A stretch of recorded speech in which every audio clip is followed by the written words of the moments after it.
interromper, né? Então, para evitar isso... Não, tranquila.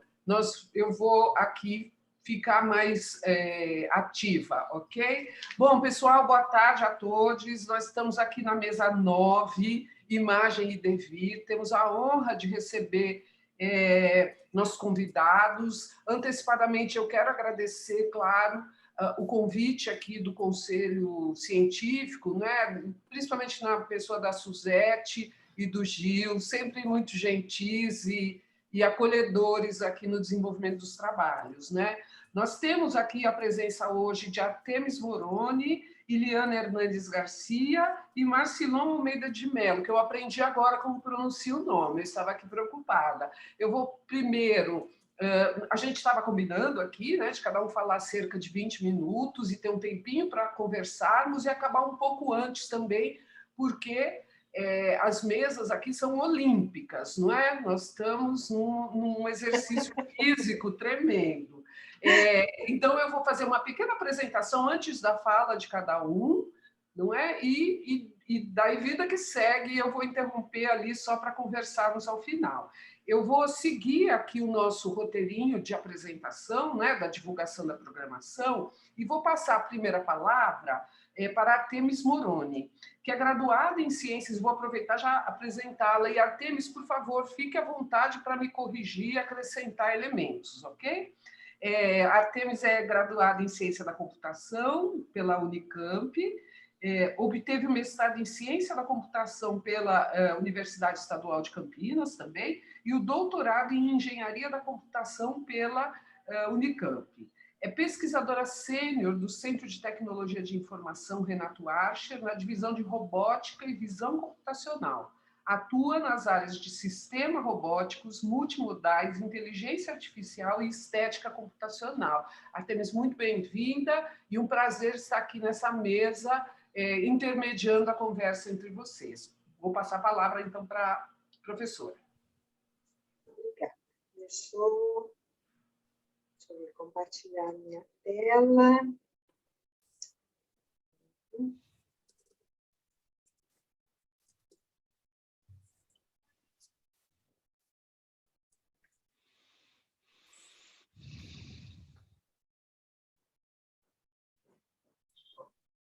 Vocês estão vendo? Ok. Bom, então, como já fui apresentada, meu nome é Artemis, eu sou da Divisão de Sistemas Ciberfísicos do CTI Renato Archer. Estou muito feliz de estar aqui. Obrigada pela oportunidade de apresentar esse trabalho, que eu chamei de Interatividade, Robótica e Arte, depois de Altamira, ou seja, desde sempre, né? Bom, eu gosto muito dessa definição de interação. Tá? Interação é uma forma de definir a relação entre as pessoas e objetos projetados por elas, para elas, e, portanto, uma forma de definir o design. Todos os objetos feitos pelo homem oferecem a possibilidade de interação. Todas as atividades de design podem ser vistas como design para interação. Isso é verdade não apenas para objetos, mas para espaços, mensagens e sistemas. A interação é um aspecto fundamental da função, e a função é um aspecto fundamental do design. Isso me fez pensar em Altamira. Esses desenhos foram realizados no teto de cavernas altas. Esses desenhos foram planejados, uma infraestrutura era necessária para que eles fossem realizados. Para se executar obras como essa, eram necessários objetos, andaimes, ou seja, já havia atividade de design naquela época.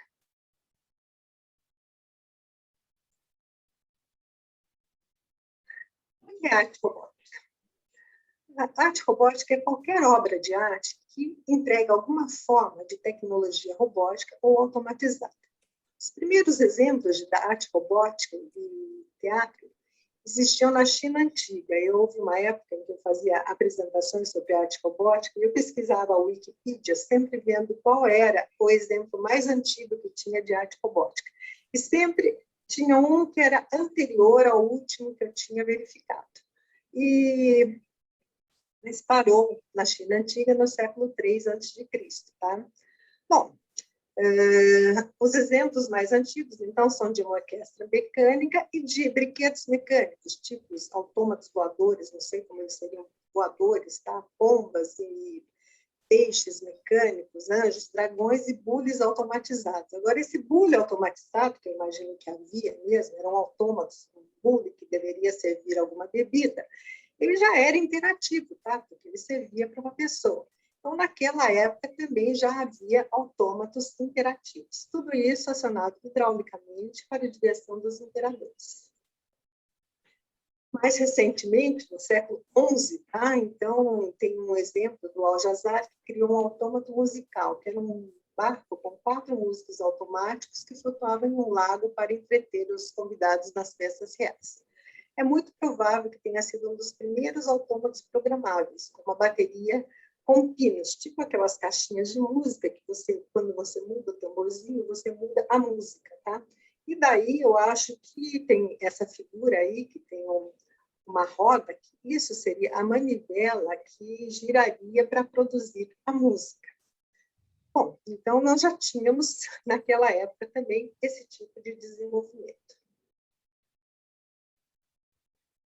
Recentemente, um grande interesse foi direcionado para a integração do corpo performático, tanto o corpo orgânico quanto artificial, interagindo com algoritmos geradores de som por meio de robôs. Desta forma, surgiu não apenas uma outra forma de performance, mas instalações baseadas em gestos, interação dança-música e música robótica.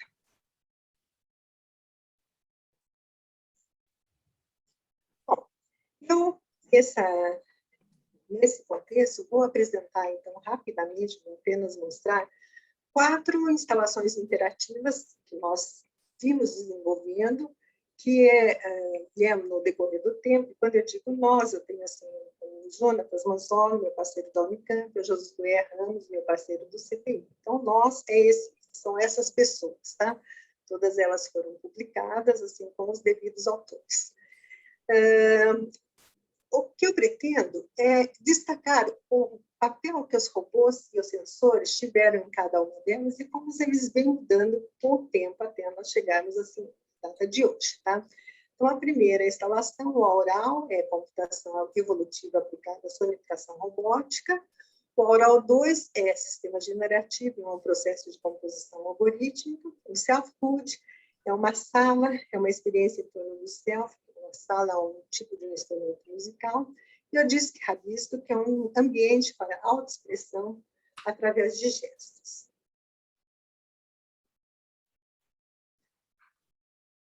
No Aural, a primeira delas, a trajetória dos robôs é utilizada como estratégia composicional por um sistema de computação evolutiva. Então, aqui tem 2 configurações diferentes da instalação Aural, tá? Então, à esquerda, na galeria da Unicamp, tem um sistema de visão que traqueia os robôs pela cor. Os robôs eram numa performance, uma bailarina com um chapéu vermelho substituía um dos robôs, tá? Então, aparece no centro a bailarina com chapéu vermelho, os músicos tocando uma composição robótica. À direita, uma outra configuração da instalação Aural no Fire. Eu queria destacar aqui, nessa instalação, que o sistema robótico era o autor da composição. Então, havia uma inversão de papéis, tá? Os músicos, eles tocavam uma composição que tinha sido gerada por um sistema robótico.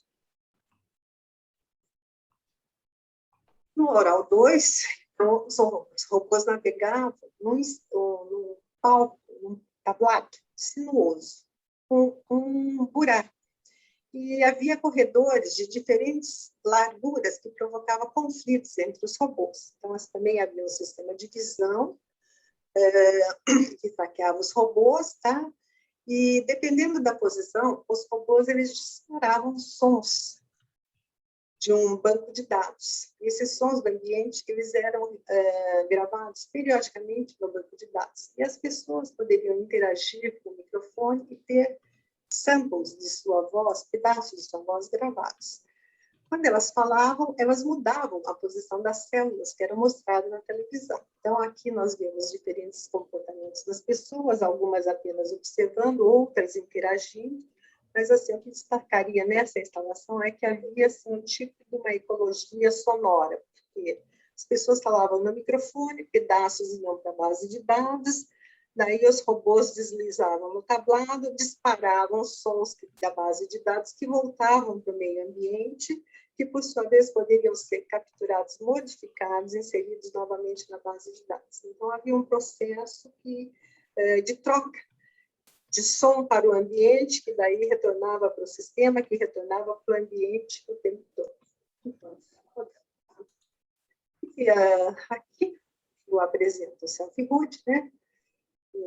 Tem os elementos, à esquerda, que é uma sala imersiva com 3 projetores, um computador, um sistema de som, um sensor Kinect, que detectava os movimentos de até 6 pessoas. Cada pessoa gerava uma nuvem de pontos, que era uma representação do céu, em diferentes cores.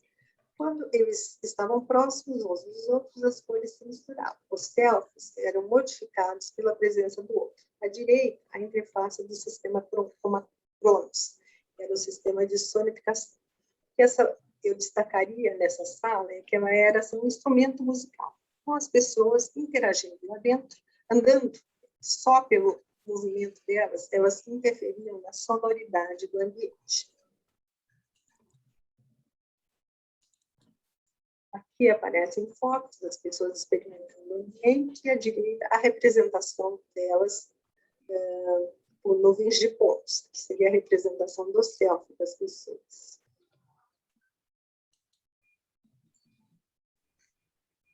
Essa instalação, houve esse ano um reporte, foram estudadas 80 instalações interativas com relação ao enativismo e ao embodiment, a incorporação em instalações interativas. Então, nós tivemos 2 instalações que foram citadas. O Moviscape, que é uma instalação muito interessante também, e o Self-Root. Essa espiral é uma espiral crescente, e quanto mais acima e à direita estão as instalações, melhor for a nota que elas obtiveram. Então, o Self-Root, ele ficou aqui, acho que quase que no último terço. Ela foi bastante bem avaliada com relação à enação e à incorporação. O último trabalho, que eu vou mostrar rapidamente no vídeo também, então, assim, refere-se a práticas híbridas, tá? Bom, desde a década de 70, 60, a arte contemporânea tem sido um cenário preeminente para tais práticas. Pouco antes, em paciente com os métodos convencionais, Pollock jogou sua tela no chão e pingou, derramou ou jogou tinta para formar configurações surpreendentes. Ele provavelmente se lembrava de histórias de pintores chineses e da prática de índios americanos que fazem pinturas na areia para fins mágicos. Mas sabemos que tais práticas são muito mais antigas, talvez anteriores até Altamira.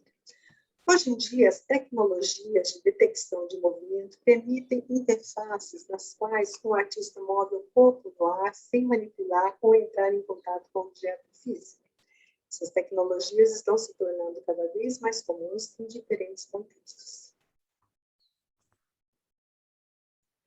Então, isso é o disque rabisco, né, que é um ambiente para expressão através de gestos. Então, ele contém esses elementos aí, tem um sensor de captura, tem uma tela de projeção e tem um ambiente de programação, tá? E à direita, então, aparece o Cássio, que foi quem fez o primeiro rabisco. O primeiro foi feito com Kinect e depois ele foi feito com uma OAK.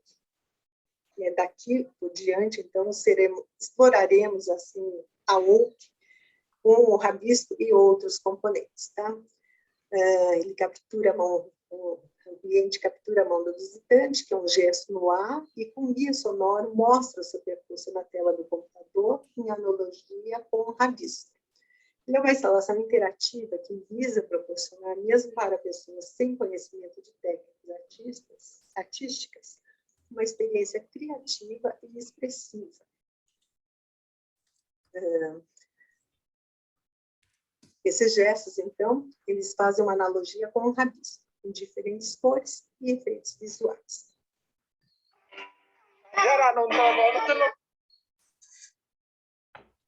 Bom, eu vou, então, passar um vídeo com as 4 instalações rapidamente. Mobile robot.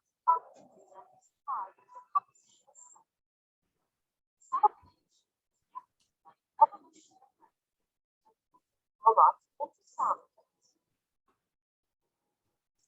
REI was especially designed to the system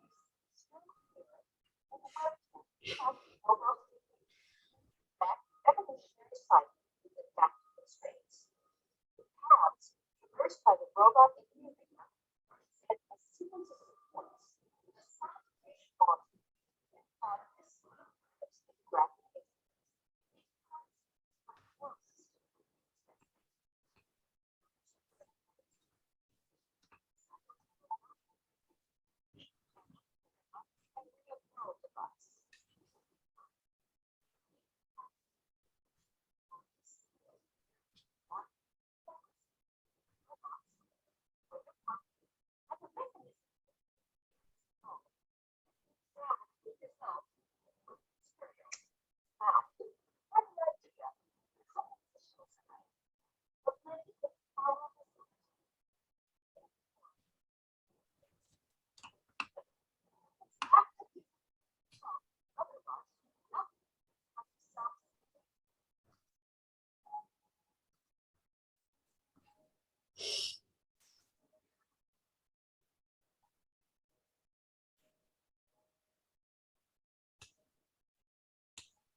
Bom, esse último desenvolvimento, diz que Rabista, ele foi finalista na fase 1 da competition, foi submetido pelo time de Draw em Campinas. Eu estou querendo muito redesenhar a minha cidade, né? Por isso tem esse título. O que eu diria que nós estamos, assim, essa passagem do Kinect para essa câmera, que nós recebemos câmera para desenvolver essa última versão. Essa que vocês viram ainda o vídeo da versão anterior, porque não ficaria muito longo. Essa câmera nova, ela é inteligente. Até o momento, bom, a primeira instalação que eu apresentei, o Aural, o sistema era um sistema robótico inteligente. Ele levou 3 anos para ser desenvolvido. Esse último levou 3 meses. Então, essa é a evolução da tecnologia na época. Mas essa câmera, ela é uma câmera que ela tem inteligência embutida nela. Ela tem aprendizado de máquina. Então, agora nós vamos passar por uma fase em que nós mudávamos com dispositivos reativos para dispositivos inteligentes. Então, se os sistemas eles eram meramente assim, reagiam ao que a gente pedia, agora eles vão contribuir. Então, a interação vai ser de uma outra maneira. Com relação à sociedade, tá? Então, considerando uma longa visão da história, pode-se definir que a sociedade 1.0 era um grupo de pessoas caçando uma coexistência harmoniosa com a natureza. A sociedade 2.0 eram grupos baseados no cultivo agrícola. A sociedade 3.0 era a sociedade industrial, que tornava possível a produção em massa. E a sociedade 4.0 é a sociedade que nós estamos, que é a sociedade da informação, que promove valor agregado crescente ao conectar ativos intangíveis como redes de informação. A Sociedade 5.0 é uma iniciativa do governo do Japão construída sobre a Sociedade 4.0. Então, ela visa ser uma sociedade ciberfísica superinteligente e mais centrada no ser humano. A Sociedade 5.0 ela alcança um alto grau de convergência entre o ciberespaço, que é o espaço virtual, e o espaço físico, que é o espaço real. Isso, né? Bom, aí, então, essa imagem eu tirei desse artigo que está citado aí embaixo, tá? Que seria o final feliz, tá? Se alguém imaginar uma sociedade futura, cujos participantes humanos cuidem cuidadosamente de colmeias de abelhas robóticas e biológicas, misturadas para produzir mel para consumo, ou nadem sem pressa entre cardumes híbridos de peixes, cujos participantes robóticos ajudam os participantes biológicos a interagir com os nadadores humanos, então está retratando uma sociedade significativamente enriquecida. Professora, com licença, nós tivemos os 20 minutos, só para avisar. Já? Desculpa. Eu estou encerrando. Perdão. Só faltam 2 slides. Desculpa. A infraestrutura subfísica subjacente à sociedade 5.0 tem o potencial de permitir que ela se torne uma sociedade na qual diversos participantes, naturalmente humanos, variantes humanos, robóticos, animais e outros participantes, se envolvam para criar um mundo vibrante, diversificado e exótico, centrado no ser humano. Mas existe um paradoxo em qualquer tentativa de criar uma sociedade mais centrada no ser humano que envolva circundar os humanos com quantidades de espécies rapidamente crescentes, de robôs sociais, agentes artificiais e outras entidades artificialmente inteligentes, que não existem simplesmente como ferramentas passivas para executar as instruções de operadores humanos, mas que são capazes de aprender, decidir e agir por conta própria de maneira cada vez mais autônoma. A pergunta que fica, então, é como nós situamos em relação a esse novo... Desculpem, eu tinha medido o tempo e tinha dado 18 minutos. Acho que eu me empolguei em alguns minutos aí. Obrigada. Muito grata, professora. Muito bom. Muito boa apresentação. Agradeço. E peço desculpas aqui pela interrupção. Eu é que peço desculpas por ter... Eu tinha medido o tempo, estava em 18 minutos, mas algo não deu certo. E é empolgante mesmo, né? A gente vai se animando. Muito grata. Eu vou passar a palavra, portanto, agora à professora Iliana Hernandes Garcia, que é diretora e pesquisadora do Departamento de Estética da Faculdade de Arquitetura e Design da Pontifícia Universidade Javeriana, com foco de pesquisa sobre relações entre arte e arquitetura eletrônica, física quântica e química de processos dissipativos, e as novas tecnologias de informação, comunicação e imagem, realidade virtual, televirtualidade, inteligência computacional e redes de informação. A professora obteve a Bolsa Nacional do Ministério da Cultura em Pesquisa em Artes e Meios Audiovisuais, é diretora de projetos de pesquisa em estética das novas tecnologias de informação e comunicação, com estudo de caso sobre arquitetura e design eletrônico. É palestrante de conferências internacionais em todos os continentes, praticamente. Foi professora de universidades públicas e privadas no país, incluindo a National University, a Universidade de Los Angeles e a Universidade Javeriana. Professora Iliana, por favor, fique à vontade para subir sua apresentação. Gracias, gracias por la presentación, Mirtes. Es un gusto saludarlos a todos. Mil disculpas, no hablo portugués, hablaré en español. Espero que puedan comprenderme. Agradezco mucho la invitación a todos, a Gilberto especialmente, a Suseche. Y bueno, lo que voy a compartir con ustedes son algunas reflexiones en curso que estoy haciendo en este momento. Permítanme compartir la pantalla. Un segundo.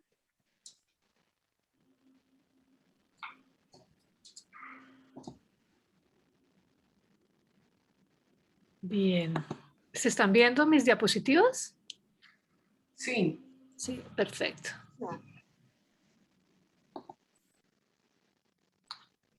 Bien, un segundo. Bien, aquí estamos. Entonces, titulo mi intervención como Imágenes poshumanas en paisajes artificiales. Me pregunto acerca de cómo surgen las imágenes, cómo se genera la forma, especialmente en ese proceso generativo en el cual estamos trabajando desde la computación, desde la tecnología. Cómo la generación de las imágenes tiene que ver con reproducción, iteración, proliferación, cosas que están muy cerca de los sistemas vivos, de la biología. Y también con cosas relacionadas con procesos automatizados, con procesos maquínicos, en últimas computacionales.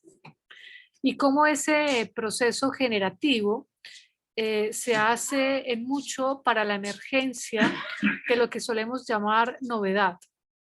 La emergencia como un concepto que comparten tanto la computación como la biología evolutiva, es lo que nos genera la idea de lo indeterminado que me parece se conecta con la reflexión que hacíamos ayer a propósito del avenir, el concepto en Francia o el concepto de las lenguas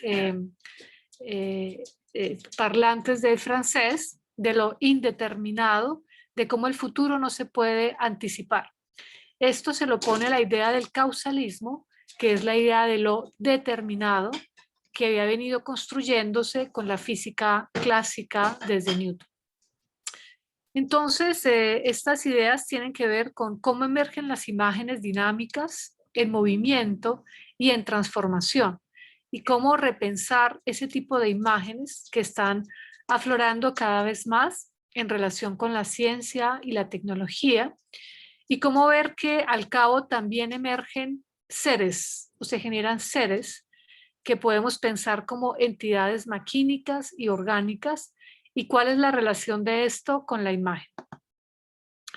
Las imágenes en devenir, retomo el título de este panel, de esta mesa redonda. Considero que frente a ello puedo reflexionar acerca de cómo la imagen se ha transformado con el devenir de la vida, con la ampliación del concepto de lo que sea la vida desde la filosofía y la biología. Sabemos en este momento que no hay un acuerdo sobre lo que sea la vida. Y en específico, cómo pasar de la evolución orgánica a la evolución computacional. Y es con esta pregunta: ¿Puede la evolución computacional producir la misma clase de emergencia como la evolución orgánica, generando otro tipo de proceso evolutivo con reglas distintas a la mutación, la adaptación y la selección, que son las que conocemos de la evolución orgánica? Para este proyecto, esa producción, digamos que ya lleva varios años en nuestros mundos, tenemos un rol particular que juegan allí las imágenes. Las imágenes ya han devenido simulaciones. Ya estamos habitando no solamente un proceso de percepción, sino de simulación. Y esas imágenes son fuertemente alimentadas con datos, de forma que estando bioinspiradas o inspiradas en cómo funciona lo vivo, hoy día se consideran desde la perspectiva de varios autores que son entidades vivas, las imágenes. Uno de ellos, Christopher Adami. Y esas imágenes entonces me parece que puedo pensarlas en términos de imágenes poshumanas. Estas imágenes, y lo escribo en francés, y el concepto del avenir que veíamos ayer, me parece que tienen unas características que comparten con la biología de la complejidad, que son no tener linealidad, expresar una complejidad creciente a partir de interacciones simples, sin un control global, son irreducibles, son imágenes capaces de funcionar lejos del equilibrio, de autoorganizarse y adaptarse a entornos cambiantes y cargados de incertidumbre. Tienen que ver con la apertura que produjo la termodinámica del no equilibrio y la teoría del caos, y en ello, en especial, con la vida artificial, la ciencia de las redes y las lógicas no clásicas. Estas imágenes también presentan condiciones de escalabilidad, flexibilidad, adaptabilidad, evolucionabilidad, autoorganización, resiliencia, robustez, durabilidad, automonitoreo, autorreparación y anidamiento. Y a partir de reglas relativamente simples que operan en la escala local, se pueden generar comportamientos complejos de las imágenes en la escala global, citando a Christopher Lanton cuando inaugura los conceptos de vida artificial. La vida artificial es, me parece a mí, una de las ciencias y tecnologías centrales que nos permite plantear esta relación entre la imagen y la vida, y especialmente la vida como ha sido en nuestro planeta, pero de manera más interesante, desde mi punto de vista, la vida como se intenta crear, como se busca sintetizar en medios artificiales construidos de imágenes, es decir, la vida tal como podría ser. La vida artificial, entonces, nos permite resolver un problema de investigación, y la pregunta es cómo las imágenes actúan en ello. Unos ejemplos de esos tipos de heurísticas computacionales que trabajan con imágenes en simulación son los sistemas de Lindenmayer, las redes booleanas, en un primer tipo, las más sencillas. En un segundo grupo, la inteligencia de enjambre y la computación inmune. Y en un tercer grupo, la programación genética y la optimización por colonias de hormigas, solo por citar algunos casos. Con ello, entonces, se ha avanzado. En este momento vemos cómo se están generando tecnologías vivas, a la manera también de imágenes vivas. Esto citado de Marc Bedeau, filósofo de la biología. Con ello y al origen estarían los autómatas celulares, el modelamiento y la simulación basada en agentes, y tres tipos de computación sobre los cuales estamos trabajando fuertemente en este momento, que son la computación evolutiva, la computación cuántica y la vida artificial cuántica especialmente. Hay otros lugares en los cuales también la expresión de la imagen adquiere toda otra presencia, que es la biología del desarrollo, la relación entre genotipo y fenotipo, y en los dos niveles, cómo la imagen actúa como ese elemento generador. También en la dimensión del tiempo, en esa multiescalaridad de la imagen, que ya actúa en micro o en macro tiempos, en nano, femto o attosegundos, y que ya se encuentra fuera de la dimensión meso, que es la dimensión nuestra, la dimensión antropocéntrica. Estas características son reflejadas por la imagen y reflejan matemáticas, reflejan procesamientos hipercomputacionales, algoritmos cuánticos que generan imágenes de problemas que son incomputables en la máquina de Turing, ¿cierto? La forma inicial de la computación. Aquellos problemas que no pueden ser tratados o procesados con un algoritmo convencional. Hoy podríamos decir entonces que estas imágenes están basadas en la cuántica, donde la hipercomputación se muestra ella misma como indeterminada. Ya no se trata de procesos de control o de dominio o de programación, sino de interrelaciones que tienen que ver con las propiedades de la cuántica. Por ejemplo, con la superposición de múltiples estados a la vez, de los qubits, o con la de coherencia, que significa que un sistema cuántico, cuando interactúa con el medio, pierde coherencia y se convierte en clásico. Esto tiene que ver o ha generado un tipo de lógica dentro de las lógicas de pensamiento y las lógicas de la imagen-pensamiento que se denomina lógica cuántica. Entonces ahí la pregunta es, ¿qué tipo de imagen-pensamiento surge a partir de la lógica cuántica? Bien, aquí tenemos algo que todos conocemos mucho, que es la hormiga de Lantung, de Christopher Lantung, el iniciador de la vida artificial en términos de los congresos, y es como la base de lo que sería la simulación computacional. Es algo muy similar a un autómata celular, que es como el inicio también de los procesos, digamos, de interacción y de relación de lo simple y lo complejo. Recordemos que lleva el nombre de hormiga de Lantung porque lo que hace es presentar una estructura y un proceso de autoorganización no predeterminado de antemano, pero que está inspirado en cómo se comporta la hormiga a nivel colectivo y cómo construye, digamos, sus caminos, sus recorridos, que son muy interesantes. También sabemos es una forma de estructura social. Bien, entonces aquí vemos ya que el tema tiene que ver con una definición y una explicación de la vida y consecuentemente de la evolución de la imagen.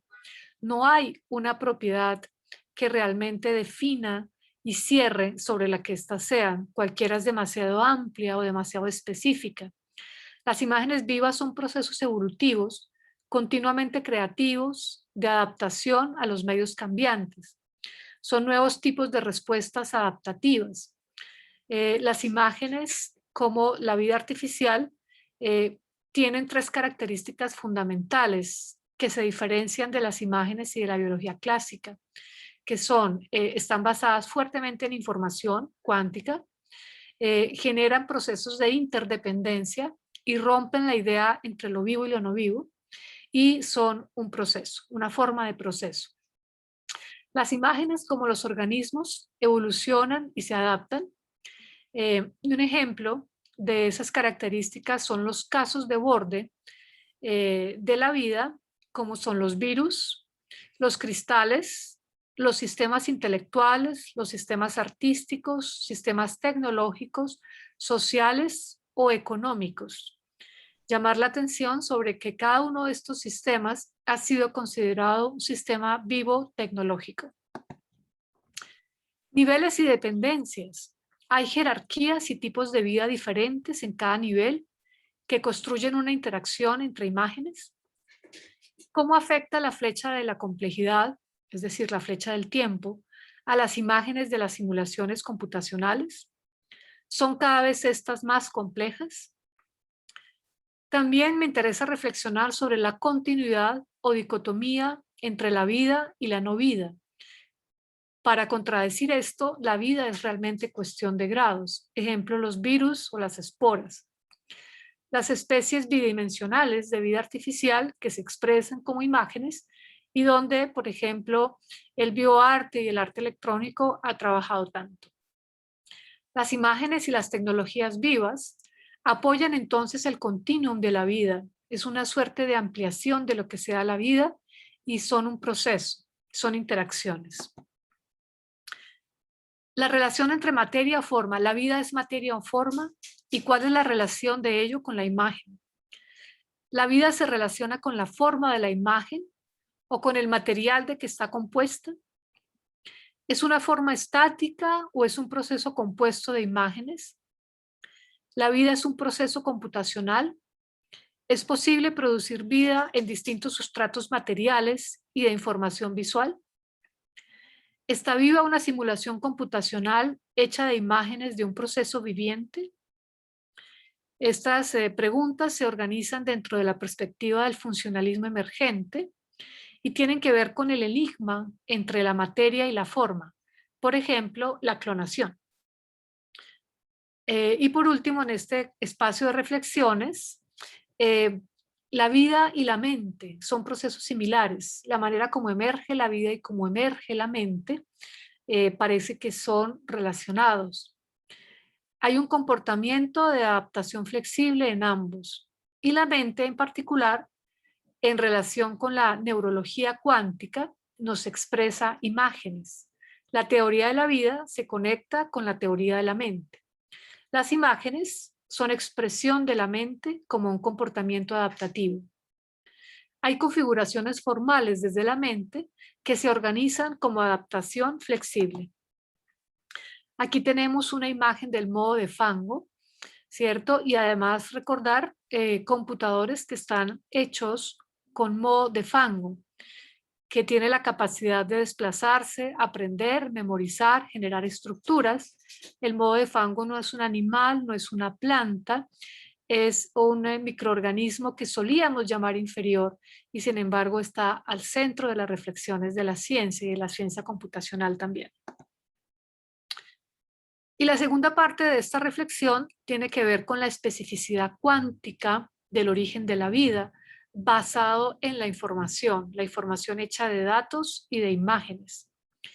Y de cómo entonces a través de la cuántica estaríamos generando una serie de conjeturas y de argumentos acerca de cómo pudo emerger la vida hace 3.400 millones de años. Algunos dicen 4.400 millones de años. Se considera que pudo haber sido por la cuántica, dado que si toda la materia del universo es cuántica, la cuántica aumentaría la probabilidad de la aparición de la primera estructura replicativa, que sería el RNA, el ARN, ¿cierto? El RNA antes que el ADN sería la primera molécula con capacidad, y no sabemos cómo, se cree que por la cuántica, se pudo autorreplicar. Dado que era bastante improbable la emergencia puramente espontánea de esa primera replicación. En ese sentido, entonces, la potencialidad de la computación cuántica es bastante amplia para resolver el enigma de la emergencia de la vida, y hay tres características interesantes que pueden emerger de allí. Una es la qubida, que significa un dispositivo de materia condensada a baja temperatura, que sería el primer replicador. En últimas, una vida cuántica, Q de qubits, que estaría basada en las ideas de superposición, cómo las moléculas pudieran utilizar el poder computacional de la superposición cuántica para explorar simultáneamente todos los posibles enlaces a su alrededor y así acortar tiempo y errores. La segunda idea son las bibliotecas cuánticas combinatorias, que están basadas en la idea de que el RNA o ARN, ácido ribonucleico, son estructuras muy pequeñas que pueden realizar funciones de almacenar la información y catalizar reacciones bioquímicas. Y ese sería el primer gen y la primera molécula catalizadora que, digamos, existió. La tercera y última idea son los algoritmos cuánticos, que estarían al origen de los lenguajes genéticos. Y se trabaja entonces en construir una teoría de la información cuántica, dado que son lenguajes universales y que parte de la idea de que 5 nucleótidos fueron usados como material genético, quiero decir, fueron usados cuando emergió la vida, y 20 aminoácidos para la construcción de las proteínas. En últimas, se trata de un lenguaje digital cuántico basado en la vida. Bien, y aquí esta obra de un artista colombiano que se llama Juan Manuel Castro, que vive y trabaja en Japón, y que tiene que ver con pensar en cómo sintetizar vida en otro planeta y cómo pudo emerger vida en otro planeta distinto a la Tierra, porque ya nos estamos adentrando en lo exoplanetario, con las imágenes también. Entonces, aquí lo que hay, ustedes están viendo, es un conjunto de agentes autónomos, no terrestres, cinéticos. Él imagina un mini planeta, no es ningún planeta conocido, pero evoca las lunas de Europa o las lunas de Júpiter. En este lugar entonces, y la obra se llama Formata, estos agentes se autodeforman, se autodividen, se mueven. Es un mini planeta con un disolvente distinto al agua, con una atmósfera de monóxido de carbono y amoníaco. Y es impensable que el devenir de los multiversos solo desarrolle excepciones de vida en nuestro planeta Tierra, dado que el material físico-químico de la vida se encuentra en distintos planetas. Se trata entonces de generar vida o poder hacerlo en tiempos y espacios distintos a los de la Tierra, y generar, insisto, a través de las imágenes, para producir condiciones para su emergencia en otro planeta. Los sistemas vivos artificiales entonces serían un antecedente. Aquí lo que estamos viendo son gases, unos tanques de gases de monóxido de carbono y de amoníaco que interactúan y generan, digamos, la emergencia de este planeta. Como ustedes saben, la Tierra, como prácticamente los planetas que se conocen, emergieron por interacciones entre gases. Bien, y finalmente entonces a lo que estamos adentrándonos en estas reflexiones es en expandir los límites de la imagen más allá de lo planetario, en pensar que la vida no es algo único de la Tierra o una excepción en el universo, en pensar en una biodiversidad a escala cósmica y consiguientemente una biodiversidad de imágenes, en cuanto a tipos de vida y no solamente de especies, en entornos de lo posible que generan dimensiones cognitivas y comunicativas poshumanas, y ese poshumano hace relación a salir del espacio antropocéntrico y con ello también el tipo de reflexión y de propósito de las imágenes, y a la emergencia de las imágenes poshumanas, que es asociable a la evolución de la vida como un paisaje generativo y exoplanetario. Este es un libro en el cual se encuentran estas reflexiones y algunas también que le antecedieron relacionadas. Se llama Mundos Bioinmersivos. Es un concepto que he construido a partir del trabajo con los mundos inmersivos, los mundos virtuales, en realidad virtual, y que posteriormente relacioné con el tema de la biología cuántica y de la biología evolutiva para pensar entonces en esos mundos bioinmersivos que trabajamos en el arte y en la filosofía de la ciencia y de la tecnología. Y este otro libro también condensa algunas de estas reflexiones, se llama Paisajes Artificiales y están publicados ambos en la colección Estética Contemporánea, entre otros que hemos venido trabajando en pues ya los últimos 20 años aproximadamente. Bueno, esas son mis reflexiones, mis preguntas. Agradezco mucho la escucha y pues espero que se haya comprendido en alguna medida entonces lo que he presentado. Gracias. Professora, muito boa apresentação. Eu vou passar, portanto, agora a palavra ao professor Marcilon Almeida de Mello. Desculpe, eu estou correndo para ver se a gente consegue um tempinho no fim para poder conversar, ok? Professor Marcilon, desculpe. Marcilon Almeida. Tranquilo. É graduado em Design Gráfico pela Universidade Federal de Goiás e mestre em Cultura Visual. também pela Federal de Goiás. Ele foi sócio fundador do estúdio de design Nitrocorps, onde desenvolveu um trabalho de design gráfico, mídias digitais e projetos de animação. Atualmente é professor adjunto do curso de Publicidade e Propaganda da Faculdade de Comunicação e Informação e tem experiência na área de artes, com ênfase em tipografia, cultura digital e animação, atuando principalmente com os seguintes temas: interfaces computacionais, Creative Code, design de jogos e design de interação. Professor, passo a palavra. E, bom, já subiu Já coloquei aqui, já adiantei. Seguimos, muito grato. Obrigado, professora. E só para complementar a informação, eu tenho mestrado em cultura visual pela UFG, pesquisando interfaces computacionais, e recentemente finalizei meu doutorado com a professora Suzete em arte e tecnologia, pesquisando dados e cidades. Muito grata pelo complemento. Desculpa. Não, tá tranquilo, tudo bem. A apresentação que eu vou falar com vocês aqui hoje é uma reflexão muito recente, e nesse sentido podem existir algumas áreas cinzentas, porque é um assunto muito recorrente e atual. Eu até troquei umas ideias com a Suzete antes de fazer essa apresentação. Ela disse que seria uma boa apresentação para tentar tirar o mito sobre alguns temas que estão acontecendo atualmente, tá? Quero falar aqui sobre algumas questões que vêm me ocupando sobre as imagens digitais, especificamente sobre a autenticidade e a descentralização dessas imagens, né? Como a gente sabe, as imagens vivem uma simbiose com tecnologias e os meios de distribuição, uma meio que depende da outra. Nessa apresentação, eu quero refletir sobre o contexto das imagens, né?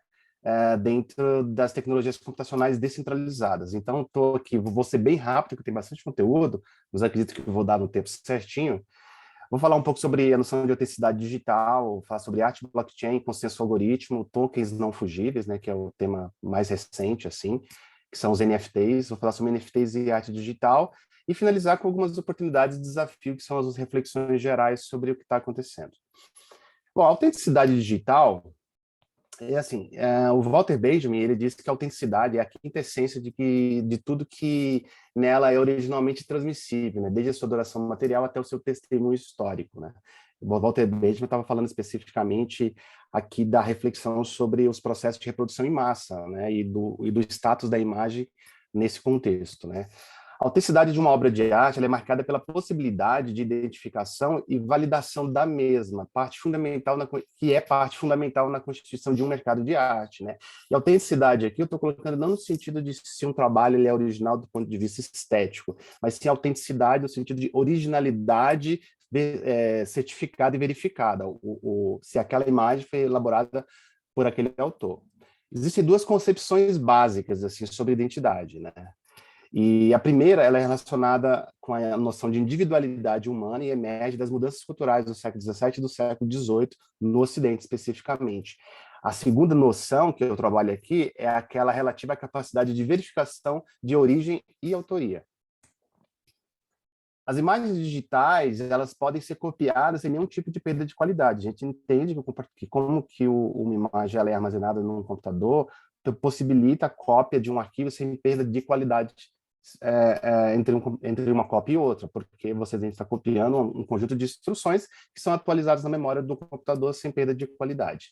Os metadados de inscrição dos arquivos digitais na memória do computador podem ser modificados, ou seja, apesar de eu copiar vamos dizer assim, o momento de inscrição de uma imagem na memória de um computador, ele ser registrado como um metadado, existem técnicas que permitem você falsear qual foi o momento de inscrição na memória do computador. Então, apesar da imagem ela poder ser copiada sem perda de qualidade, elas podem ser falseadas no sentido de confundir qual foi a data de criação daquele arquivo e por quem que foi criado. A autenticidade, né, a noção de autenticidade, ela, de certa forma, está ligada com a legislação vigente em cada país, né, a noção de direito do autor, especificamente.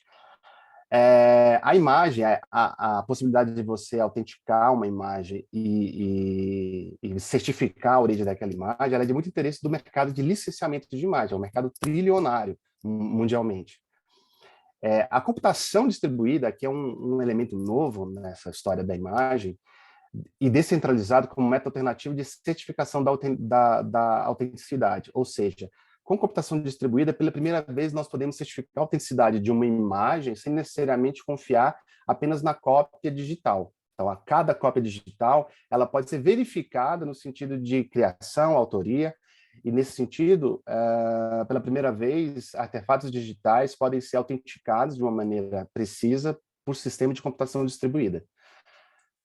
E aí isso nos leva ao assunto de arte, blockchain e o que é um consenso algoritmo, né? A autenticidade da imagem, que ela é marcada pela possibilidade de identificação da autoria e validação da mesma, é fundamental na constituição de um mercado da arte.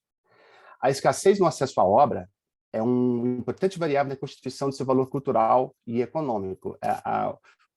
Qual é a facilidade de acesso a uma determinada obra de arte, de certa forma, determina parte do seu valor cultural e econômico. Nos ambientes digitais, tecnologias como blockchain utilizam algoritmos criptográficos para registrar e validar a autoria, ao mesmo tempo que inserem um conceito novo, que é a da escassez artificial de objetos digitais. Existem diversas blockchains, né? A blockchain, de maneira muito simplificada, é um sistema de banco de dados distribuído que permite o registro distribuído de informações de modo que ele não pode ser falsificado. Porque para se falsificar um registro nesse banco de dados, você precisaria mudar ao mesmo tempo em todos os computadores conectados nessa rede, tá? E blockchain é um conceito, ele é mais complexo do que isso aqui está bem simplificado, e existem diversas blockchains com características diferentes e algoritmos de processo de validação diferentes. A mais conhecida delas é a rede do Bitcoin, depois nós temos a rede Ethereum, que são as duas principais blockchains. Nós temos redes como a Tezos, que é uma rede ecologicamente mais consciente, e a Cardano, que também tem processos algoritmos diferentes para fazer praticamente a mesma coisa. As blockchains, como eu disse, é um banco de dados descentralizado, capaz de registrar dados nos blocos de informações de tal modo que eventuais modificações fraudulentas sejam virtualmente impossíveis de serem feitas. As blockchains utilizam algoritmos para criar algoritmos criptográficos, para ser mais específico, para criar escassez artificial. Existem diversos tipos de blockchains com diferentes algoritmos de operação. Os mais conhecidos dele, o algoritmo da BTC, que é a abreviação de Bitcoin, e a TH, que é a abreviação de Ethereum, é a prova de trabalho, ou Proof of Work, POW, e a Proof of Stake, ou prova de participação. Ambos os algoritmos são muito intensos no sentido de consumo de energia computacional. As blockchains permitem que objetos, digitais ou não, possam ser registrados através de contratos inteligentes. Aqui eu uso inteligentes, mas com um pouco de um grão de sal. Eu não gosto muito desse termo em português, porque não existe uma tradução muito precisa para smart, né? Smart contract, ele é como se fosse um contrato reativo, porque o conceito de inteligência, para mim, ele é muito mais amplo do que isso. Redes como a Ethereum e a Tezos, elas utilizam uma camada de serviço que permite fazer contratos inteligentes.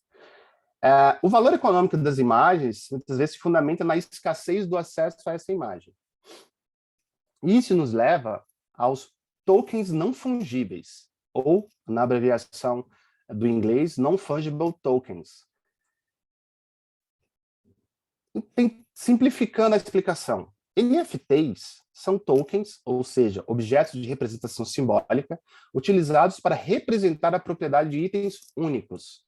Eles permitem que objetos de artistas, colecionáveis ou mesmo imóveis sejam tokenizados, ou seja, o seu trabalho, qualquer coisa que você tem, você pode tokenizar, ou seja, criar um certificado que é a representação simbólica daquilo que você tem. Fungibilidade, que é um termo emprestado da economia, refere-se à capacidade de intercâmbio de um bem ou recurso por outros bens e recursos do mesmo tipo. A fungibilidade de um bem ou recurso simplifica o processo de troca por ter valor sempre igual. Algo fungível implica dizer que as duas coisas são idênticas em suas propriedades e podem ser mutuamente substituídas. Por exemplo, se eu tenho uma nota de R$2, eu posso trocar por 4 moedas de 25 centavos. Por quê? 4 moedas não, 8 moedas de 25 centavos.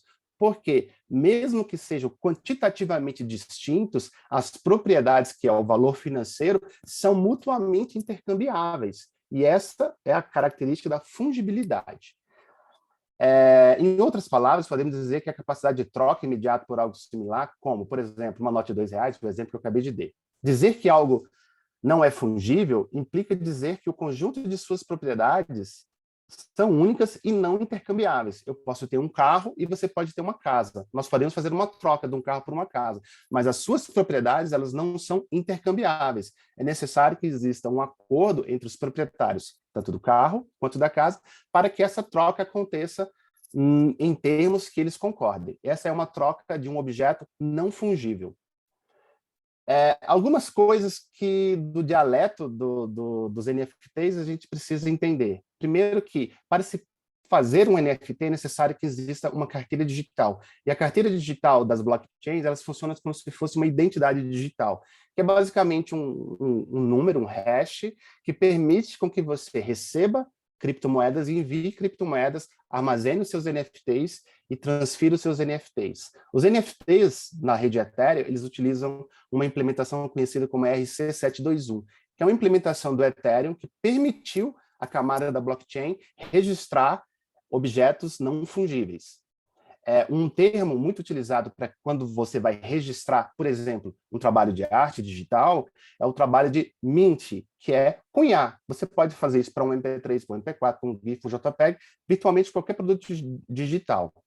A gente tem que entender que esse processo de cunhar ele implica em taxas, né? Então, existe um componente econômico aqui, chamado de gas fees. Essas taxas são as taxas que são utilizadas para que os computadores que fazem as validações das transações na blockchain sejam remunerados e compensem o seu trabalho, o seu esforço computacional. As NFTs são dominadas pelos marketplaces, que são locais que mostram as NFTs, permitem você comprar, fazer a troca, enfim, o mercado de transação. Falando especificamente de NFT e arte digital.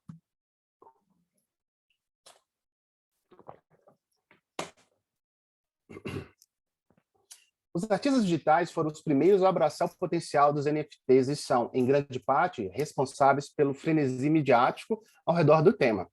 Com obras vendidas na casa das dezenas de milhões de dólares, o interesse pelas obras em NFT, inflado pela cultura do drop, eu vou explicar isso mais à frente, que é um tipo de excitação social criada pela escassez artificial, o formato vem atraindo a atenção de muitos artistas e também de especuladores e oportunistas interessados apenas no aspecto econômico em detrimento ao valor artístico.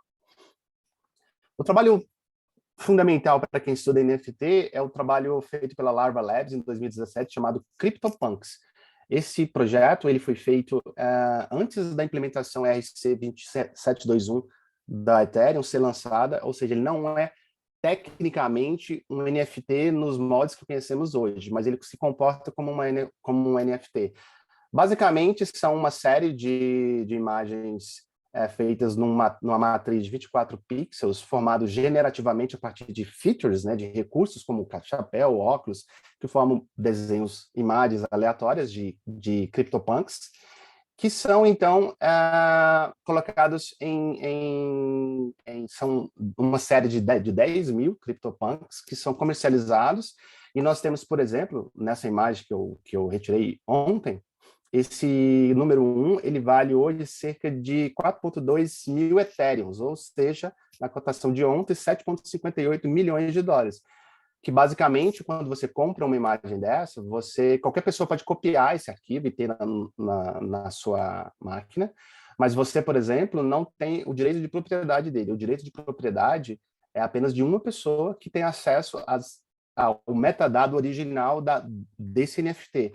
Com esse metadado original do NFT, que se comporta como se fosse a assinatura do artista, o original, ele pode fazer o que quiser, inclusive destruir o seu NFT.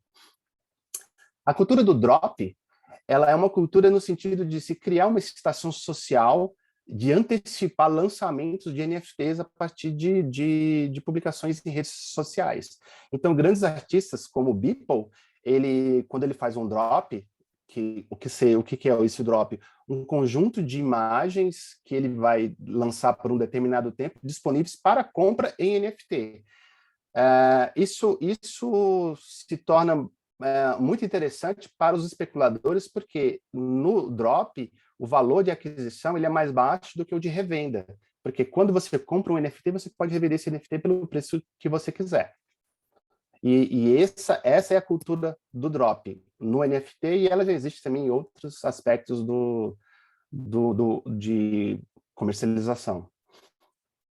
O Beeple, que é um artista, é um designer, artista norte-americano, ele tem um projeto em andamento que ele chama Everydays, que ele faz desde 2007, e aí agora, em 2001, muitos de vocês devem ter visto essa notícia, o conjunto de todas as suas produções até aquela data, em fevereiro de 2021, foi leiloado pela Christie's no valor de quase 70 milhões de dólares, né? Essencialmente, o comprador ele teve acesso às imagens individuais em alta resolução e uma colagem contendo todas essas imagens realizadas no decorrer de todos esses anos, entre 2007 e 2021. A artista brasileira, Mônica Rizzoli, também ganhou as manchetes internacionais alguns meses atrás, quando ela vendeu a série de trabalhos que se chama Fragments of Infinite Field, Fragmentos de um Campo Infinito. É um trabalho generativo que faz composições orgânicas, são cerca de 1024 imagens geradas por um algoritmo, e essa coleção ela foi vendida no mercado secundário. O que é o mercado secundário? Alguém já tinha comprado esse trabalho e foi revendido por outras pessoas. E ela teve um preço de venda de cerca de 28 milhões de reais por 1024 imagens. E foi revelado, né? E esse universo do NFT, ele transcende o mundo, o universo da arte e se mistura com a cultura pop, né? A pessoa que comprou esse trabalho da Mônica Rizzoli, que também é um grande comprador do mercado de NFT, usa a alcunha Cosimo de Medici, uma clara alusão aos Médicis, né, os patronos da arte na Renascença, mas, na verdade, depois de um tempo, ele se revelou como o músico Snoop Dogg, um rapper norte-americano, que é um grande entusiasta do NFT, e aqui é apenas um detalhe da coleção que ele tem no OpenSea, que é um dos mais famosos marketplaces de NFT. E eu gostaria, e eu não sei se eu estou no tempo, mas aqui eu já estou na parte de oportunidades e desafios para finalizar a minha fala e a gente poder discutir um pouco. Os blockchains... Pode falar. Ainda temos 5 minutos. Não, tranquilo. Então dá para fechar bem aqui. Tá bom. Os blockchains e as criptomoedas estão transformando radicalmente a maneira como realizamos transações financeiras e como registramos e certificamos documentos e artefatos digitais. Os NFTs aparentam ser uma alternativa viável, capaz de gerar renda para artistas e demais atores, na realidade, desculpa, tem um erro aqui, do mercado de arte. No entanto, devemos notar que o interesse dessas, em grande parte criado pelo hype midiático, em conjunto com a ganância de especuladores financeiros, pode minar o futuro dos NFTs. E para isso eu listei alguns aspectos positivos e alguns aspectos negativos para finalizar essa minha fala. Dentre os aspectos que eu considero positivo, tem o fato de um NFT ele ser código aberto e ser totalmente transparente no sentido de como que o sistema funciona. Por design, ele é anônimo, né? Quando você tem uma carteira de criptoativos, de criptomoeda ou de NFTs, você não necessariamente precisa associar o seu nome de pessoa física ali, você pode simplesmente ter o seu endereço criptográfico, que é um código criptográfico que você pode enviar para as pessoas como se fosse um Pix, né, que a gente utiliza atualmente. Os NFTs e esses registros descentralizados, eles impulsionam iniciativas como o Web3 e o IPFS, né? O Web3, para quem não conhece, é uma nova perspectiva de desenvolvimento da web, no sentido de ser totalmente descentralizada, tanto no sentido de aplicações, de questões financeiras e também de armazenamento de dados. Nós não teremos mais a ideia que nós não prescindimos mais precisemos mais de servidores centrais para servir o conteúdo que nós acessamos corriqueiramente pelos nossos navegadores. Com IPFS, que significa Interplanetary File System, quase uma brincadeira, é basicamente uma forma de você enviar conteúdo, fotos, vídeos, áudio, para servidores descentralizados que ficam armazenados para sempre, sem depender de um servidor específico. Eu também acredito que o NFT ele faz uma descentralização do acesso à arte, né? A gente quebra aquela lógica do museu e de você ir para uma galeria ou de coleções privadas, né? A arte digital, a arte computacional, de certa medida, já fazia isso, mas agora você incorpora parte da linguagem da internet atual, que são os GIFs, os memes, e transforma isso, você confere um valor artístico para isso, e você descentraliza essa possibilidade de ter acesso à arte. Apesar de possibilitar qualquer pessoa a produzir um NFT, eu acredito que isso também valoriza muito o papel do curador, porque num mar de opções, possibilidades, inundados de NFTs, principalmente vindo de especuladores, o papel do curador, para mim, ele se mostra essencial. Além disso, existem isso para mim são novas formas de financiamento e subsistência de artistas, principalmente fora dos grandes centros e fora do circuito artístico tradicional. E não só isso aqui já se mostrou completamente factível, porque eu mesmo tenho amigos que excelentes artistas que sofriam para conseguir vender um trabalho que no NFTs já estão conseguindo fazer uma subsistência bem honesta. Os NFTs podem ser utilizados como certificação da origem de imagens, visando proibir o uso malicioso de imagens sintéticas, ou deepfake. Faltou a palavra uso aqui. Aqui é, na realidade, uma especulação minha, que eu acredito que parte do problema que nós temos hoje com a superabundância de imagens e o uso de algoritmos generativos, inteligência artificial, é que nós não conseguimos mais distinguir uma imagem sintética, um deepfake, de uma imagem original. Então, é fácil produzir um vídeo onde uma pessoa diz algo com a voz e se parece a pessoa, mas que é um vídeo completamente falso. Com o registro via NFT, me parece existir uma alternativa de verificação e validação de conteúdos autênticos ou inautênticos. Como aspectos negativos, eu acredito que o primeiro é ecológico, né? As redes blockchains, elas utilizam esses dois algoritmos, né? O prova de trabalho e o prova de participação, o POW, POS, não são muito sustentáveis ecologicamente, então ele precisa ainda de muita energia para se fazer o processamento dessas transações. Mas quase todas as blockchains que eu apresentei aqui estão desenvolvendo novos mecanismos para se cortar cerca de 99% do consumo de energia para que as suas blockchains funcionem de maneira eficiente. Já existem blockchains como a Tezos, né, que operam com NFTs e que já usam 1% das redes Ethereum e Bitcoin quando tentam fazer processo similar. Apesar de ser impossível de se falsificar um registro de NFT, porque na blockchain é praticamente impossível disso acontecer, mas nada impede que um farsante registre uma obra como NFT que não seja dele. Então, o processo da curadoria ele é muito importante aqui também, porque eu poderia pegar um trabalho da Suzette e me passar pela Suzette, registrar o trabalho dela como NFT e vender como se fosse a Suzette, mas que quando essas criptomoedas fossem enviadas para uma carteira, viria para a minha carteira, ou seja, a pessoa que está se passando por ela. Mas esse não é um problema em si da tecnologia, é um problema social. Assim, existe uma profusão de obras genéricas e esvaziadas de sentido poético, né? Especialmente no uso artístico dos NFTs. Principalmente de especuladores que tentam imitar artistas que já tiveram um certo sucesso financeiro vendendo suas NFTs. E também é sujeito à manipulação de mercado, como esse comportamento do drop, né, de você criar essa excitação social para aumentar o preço de um produto, pode manipular o mercado de alguma forma. Algumas referências aqui, e é basicamente isso. Professor, muito grata.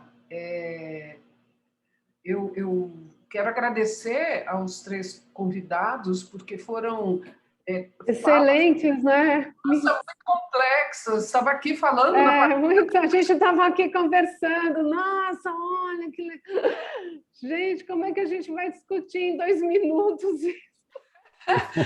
Mas eu imagino também que a nossa plateia tenha muitas questões específicas, inclusive, né? Mas, então, nós gostaríamos de priorizar os próprios convidados. Então, professora Iliana, professora Artemis e professor Marcilon, nós passamos as palavras, o espaço de fala para vocês, para que nós possamos ter uma finalização aqui excelente de pesquisa de ponta, como nós tivemos aqui todas as apresentações. Agradecimentos assim imensos. Incrível, super parabéns. Estamos gravando tudo, esperamos que vocês enviem os textos, né, assim, em fevereiro, com calma. Mas Desculpa vai ser muito desculpa por importante. ter sido, por ter falado muito rápido, porque era muito conteúdo. Eu falei, eu tenho que correr aqui, senão não dá tempo. Mas deu para entender tudo, a Eliana talvez tenha. Mas eu acho que Más o menos comprendí, sí. Yo creo que ustedes comprenden más el español que lo que yo comprendo el sí, portugués, pero bien, y verdade. además con la lectura de las diapositivas pude comprender. Muchas gracias, muy interesantes todas las ponencias, Todas as palestras. ponências. Sim. Sí. Então, Mirtes, eles podem talvez conversar entre eles. Deixamos em aberto. Eu Eu só acho achei que ambos os trabalhos dos meus parceiros aqui de mesa muito interessantes. Queria elogiar, gostei muito tanto do trabalho da Iliana, com as imagens. Eu já trabalhei com isso há muitos anos atrás e, de repente, me deu vontade de voltar. E o Márcio Long me trouxe muitos aspectos novos com relação a isso, aspectos recentes. Eu já tinha ouvido falar, mas obrigado. Eu achei muito legal todas as informações que eu recebi de ambos os apresentadores. Ok. eu acho que essas mesas, né, elas são incríveis assim em todos os eventos que eu já participei, o AT, o Cine, o Retina, por serem transdisciplinares e multidisciplinares por excelência, assim, sabe? Nós aprendemos aspectos de diversas áreas, da robótica, da microbiologia, da computação quântica, da vida extraplanetária. Isso é muito, muito interessante, assim, do que, vamos dizer assim, discussões ultra focadas, que também são interessantes, mas aqui a gente tem uma abordagem, entre aspas, genérica, mas que nos dá uma visão ampla sobre a multiplicidade dos afetos, das técnicas e das poéticas digitais. Assim, eu sou suspeito para falar, porque eu já acompanho isso há muitos anos e é sempre E maravilhoso é um nesses eventos. artista, designer, né, que produz na área, né? Um trabalho poético muito lindo também. O meu trabalho tá esse não é um trabalho artístico meu, mas é uma inquietação minha, né? Sim. É um assunto que está acontecendo e eu quero entender isso de uma maneira um pouco mais estruturada do que apenas reagir ao que está acontecendo.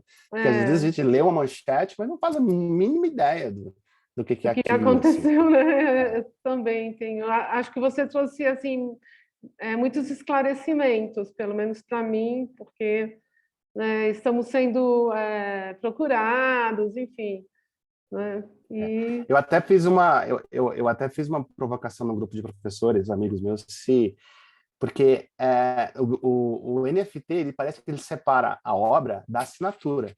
A assinatura fica na blockchain para sempre e a obra ela pode ser distribuída, mas a assinatura ela gente, está será que a ali. gente vai voltar um pouco assim, algum pensamento freudiano nisso? Não, mas porque me parece a separação.